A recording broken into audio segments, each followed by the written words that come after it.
Bonjour à toutes et à tous et bienvenue sur ce nouvel épisode de la série Low Poly Project. Aujourd'hui, nous allons voir comment déjà importer un personnage du marketplace d'Unreal Engine 5, mais également comment lui créer des animations pour aller avec notre blueprint. Donc tout d'abord, qu'est-ce que le marketplace d'Unreal Engine 5 ?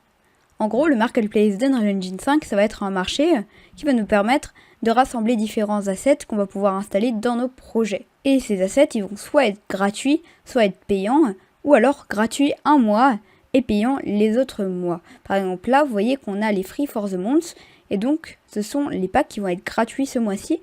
Donc on a 5 packs qui sont chaque mois gratuits et qui normalement sont payants. Et vous voyez que des fois, ça peut coûter plus de 100 €. Là, ça coûte carrément plus de 284 € pour un système de locomotion. Alors le système de locomotion, c'est les animations de notre personnage. Et donc nous, le pack que nous allons rechercher, c'est le Wizard for Battle Polywar, qui contient donc des animations de petits mages comme ça, qu'on peut changer directement avec des textures. Donc vous pouvez installer le pack et cliquer sur ajouter au projet, et là vous allez choisir le projet sur lequel vous souhaitez importer le pack. Donc voilà, maintenant qu'on a importé notre personnage, on va pouvoir aller donc sur notre projet Unreal Engine 5 et aller dans le Content Drawer. Et là vous pouvez voir qu'on a un fichier qui se nomme Battle Wizard Polywar qui s'est mis dans notre Content Drawer. Et si on l'ouvre, on va voir toutes les animations de notre petit personnage, mais également son caractère, donc c'est-à-dire son squelette, ou alors des maps de démonstration, des matériaux, des mèches et des textures. Donc du coup, en soi, maintenant, on a tous nos fichiers pour créer nos animations. Mais nos animations, elles vont se faire en deux parties. Une dans ce qu'on appelle un Blend Space 1D et un autre dans un Animation Blueprint. Donc on va commencer par le Blend Space 1D. Donc qu'est-ce qu'un Blend Space 1D ? En gros, le Blend Space 1D, ça va être un endroit où on va pouvoir dire en gros à Unreal Engine, quand on avance, on veut que notre personnage fasse cette animation-là, et quand on recule, qu'elle fasse cette animation-là, mais ça va être un peu plus compliqué que ça, et vous allez le voir maintenant. Donc on peut retourner dans notre Content Drawer, et là, juste à côté de notre BP Character et notre GMB Character, on va créer donc un Blend Space 1D. Donc pour cela, on va faire un clic droit, et là on va cliquer sur Animation, Blend Space 1D. Vous allez cliquer et là vous allez choisir le squelette qui va donc être utilisé pour notre jeu. Et donc nous on va sélectionner le UE4 Mannequin Skeleton. Donc on peut cliquer et là vous allez nommer votre Blend Space 1D, donc BS Character. Vous allez pouvoir l'ouvrir. Évidemment notre fenêtre vous pouvez la glisser à côté de tous nos onglets si ce n'est pas encore fait. Et donc, on va gérer ici nos animations. Alors, je vais vous faire un tour rapide de tout ce qu'on a ici. Alors, on va avoir tout en haut, en fait, tout ce qu'on peut faire comme compile des assets, importer des choses, en fait, dans notre interface juste ici. Ici, on va avoir toutes les parties du squelette. Vous voyez qu'on en a énormément. Là, on va avoir les assets de tout ce qu'on va pouvoir gérer ici. Et juste là, dans l'asset browser, on va avoir toutes nos animations faites pour notre personnage. Alors nous, ce qu'on va faire déjà comme animation pour le début, ça va être une animation d'idle. En gros, l'animation d'idle, c'est quand notre personnage va être immobile, il va faire une animation en fait d'immobilité. Donc on va taper idle, et vous voyez qu'on va pouvoir prendre donc le idle 1 anime. Vous pouvez le glisser, et vous voyez que là, on va avoir un idle d'un personnage comme ceci, qui va se tenir, puisque nous on va le voir de derrière, comme cela. On peut maintenant prendre une autre animation qui va être donc le walk. Le walk, c'est la marche.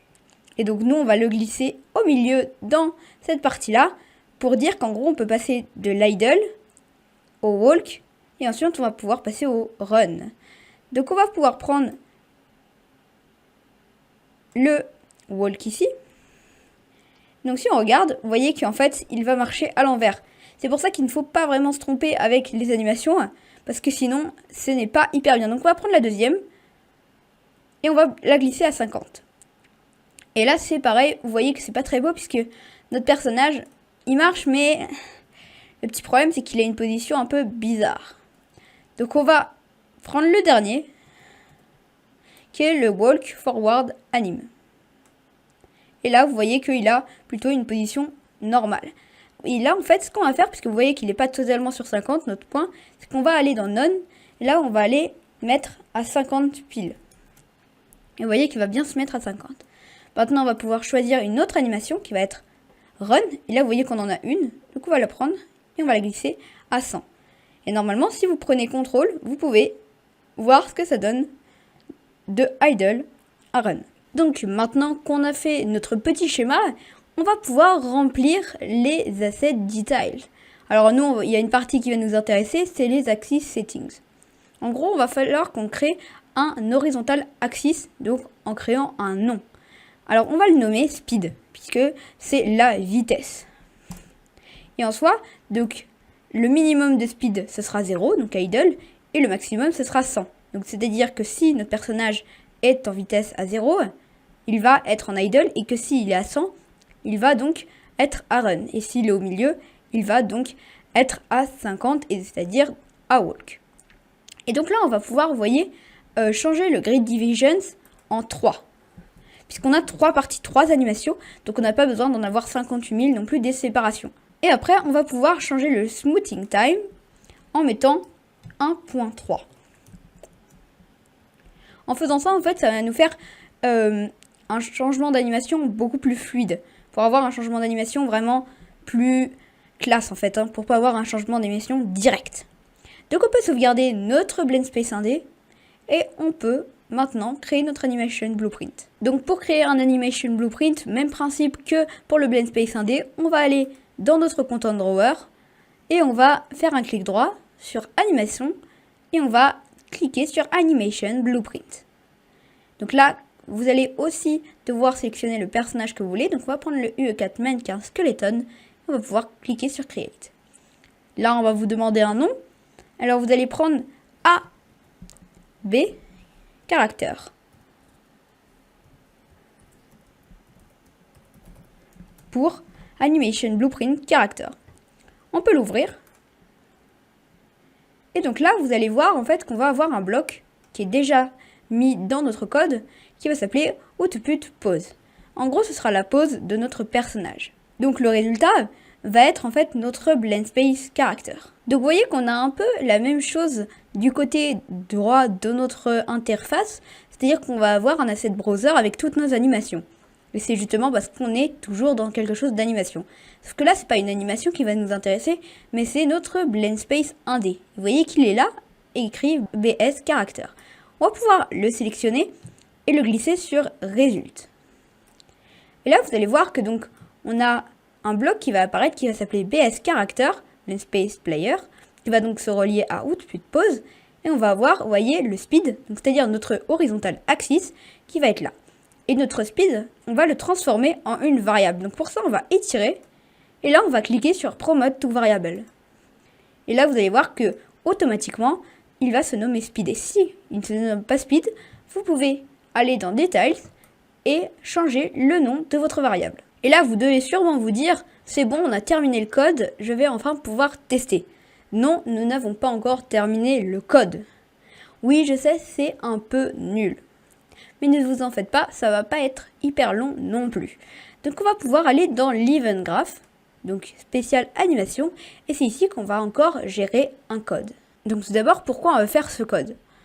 En fait, ce code, il va nous servir à dire si notre personnage déjà est bien dans notre scène quand on va commencer notre jeu, mais également pour dire qu'est-ce que signifie la variable speed, parce qu'on ne sait pas encore qu'est-ce qu'elle signifie. Et donc pour cela, on va aller donc prendre l'Event Blueprint Update Animation et on va aller chercher le bloc isValid. Et donc ce bloc-là, il va dire en gros si c'est valide, ça va faire quelque chose qu'on va pouvoir déterminer. Et si c'est pas valide, on va pouvoir également déterminer quelque chose. Mais il faut bien que ce soit quelque chose qui soit à valider. Donc on va prendre le bloc TreeGetPawnOwner, qui est en fait notre personnage, qui va dire si notre personnage en fait est là. Et donc on va voir que si notre personnage est là, on va donc dire si is valide, il se passe quelque chose. Et si il n'est pas valide, il va se passer autre chose. Donc maintenant que nous avons ça, on va aller donc prendre encore une fois notre return value de notre TreeGetPawnOwner et on va chercher getVelocity. donc c'est-à-dire prendre la vélocité. Et en soi, donc c'est notre vitesse, et en fait la vitesse ça va correspondre en fait à notre speed, à notre variable speed. Donc on va vouloir initier notre variable speed grâce au getVelocity. Et pour cela, on va prendre notre speed et on va le brancher à isValid. C'est-à-dire que si c'est valide, on va dire que notre variable speed correspond à notre getVelocity. Donc ça veut dire que on peut relier, et là on va voir qu'on a un petit problème. Et oui, une variable float ne peut pas aller avec une valeur. Et donc ça, on va donc pouvoir le corriger grâce à un vecteur. Donc pour cela, on va prendre le return value, on va appeler un vecteur qui s'appelle vectorLength. Et là, vous allez pouvoir cliquer et prendre le return value et le mettre à speed. Et vous voyez que donc ça va revenir vraiment au même. Et donc on en a fini pour notre blueprint. Donc maintenant, on va pouvoir cliquer sur compile et aller dans notre blueprint character, car on n'a toujours pas mis notre personnage. On va supprimer notre cube et on va aller dans Mesh. Et là, vous voyez dans Skeletal Mesh, on va sélectionner notre Wizard SM. Donc vous voyez que vous allez pouvoir mettre le Wizard dans la sphère de collision juste ici.